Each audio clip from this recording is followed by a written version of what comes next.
किसी भी देश की पहचान, वास्तविक पहचान उसकी संस्कृति से होती है।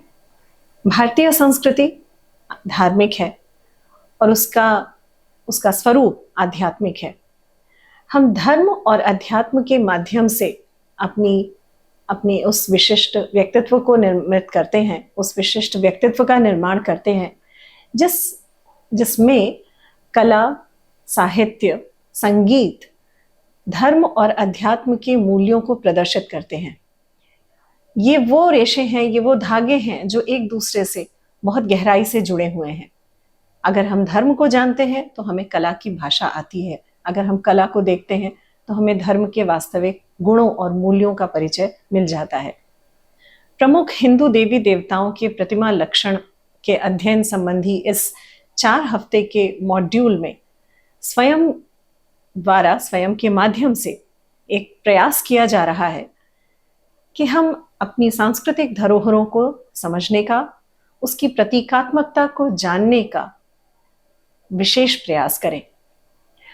किसी मंदिर, किसी देव मूर्ति, किसी मंदिर में स्थापित देव मूर्ति, किसी देव मूर्ति से किसी मंदिर या किसी धार्मिक सदन का अनुमान करना, चरणबद्ध तरीके से हम इन सभी प्रश्नों को, इन सभी आयामों को ढूंढ सकते हैं, उन्हें समझ सकते हैं अगर हमें प्रतिमा लक्षणों का पर्याप्त ज्ञान हो। प्रतिमा लक्षण शास्त्र एक ऐसी विधा है जिसमें प्रतीकों को समझकर, सांस्कृतिक संदर्भों को जानकर हम अपने सांस्कृतिक बिंदुओं को समझ सकते हैं, पहचान सकते हैं। यदि हस्त मुद्राओं का परिचय हो तो हाथ की अभय मुद्रा, वरद मुद्रा जैसी विभिन्न मुद्राओं को देखते ही समझ जाएंगे कि ईश्वर और हमारे बीच में संपर्क का कौन सा मायने है, क्या अर्थ है उसका।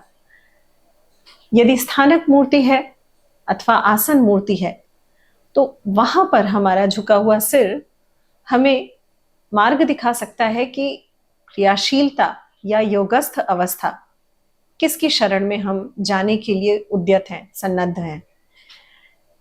किसी देवता के आयुधों में, उनके वाहन में, उनके वस्त्रों आभूषणों में, उनकी शिरोभूषा में, उनके हाथों की विभिन्न मुद्राओं में, उनके चेहरे की भंगिमाओं में प्रदर्शित धर्म के वास्तविक अर्थ को समझकर हम कहीं ना कहीं अपने धर्म को बेहतर जान सकते हैं, अपने धर्म और संस्कृति को अधिक गहराई से पहचान सकते हैं। इन्हीं उद्देश्यों के साथ इस पाठ्यक्रम को 4 हफ्तों में विभाजित किया गया है। पहले हफ्ते में प्रतिमा लक्षण और प्रतिमा लक्षण से जुड़ी बारीकियां हैं उनको समझने का प्रयास किया जाएगा। दूसरे हफ्ते में शैव प्रतिमा शास्त्र, जिसमें शिव और शिव की विभिन्न मुद्राओं और उनके प्रतिमा शास्त्रीय लक्षणों का अध्ययन किया जाएगा।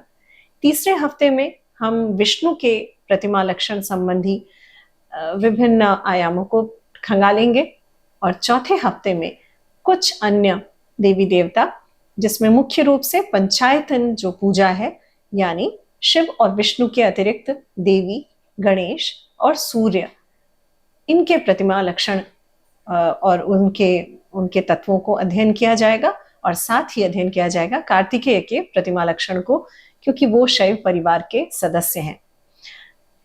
इन 4 हफ्तों में विभाजित इस पाठ्यक्रम के अंतर्गत प्रयास किया गया है कि अध्येता को ना सिर्फ प्रतिमाओं को देखकर उन्हें पहचानने का अनुभव प्राप्त हो, बल्कि उन कथानकों को भी वो समझ सके जिनके आधार पर प्रतिमाओं के लक्षणों का निर्धारण किया जाता है। जब प्रतिमाओं को हम देखें तो उनकी भंगिमाओं से, उनमें प्रदर्शित मुद्राओं से, उनमें प्रदर्शित आयुधों इत्यादि से प्रतीकात्मक अर्थ को समझने का हुनर आ जाए, उसको समझने का कौशल आ जाए। और यदि प्रतिमा लक्षणों का ज्ञान किसी भी दर्शक को मिल जाए, किसी भी सहृदय को मिल जाए, तो प्रतिमाओं के माध्यम से जो पूजा विधि होती है उसकी सार्थकता सिद्ध होती है। पूजा और पूजा विधि और प्रतिमाओं के निर्माता, इन तत्वों को भी ध्यान में रखते हुए पहला हफ्ता जो है उसमें प्रतिमा शास्त्र या प्रतिमा लक्षण का अध्ययन किया गया है इस प्रकार से कि वहाँ मेकर या स्थपति या मूर्ति कलाकार जो मूर्तियों को बना रहे हैं उनकी तैयारी, उनके द्वारा परफॉर्म किए जाने वाले विशिष्ट रिचुअल्स और प्रतिमाओं की स्थापना के से जुड़ी तमाम बातें, इनको भी शामिल किया जाए, उनका भी अध्ययन किया जाए। धन्यवाद।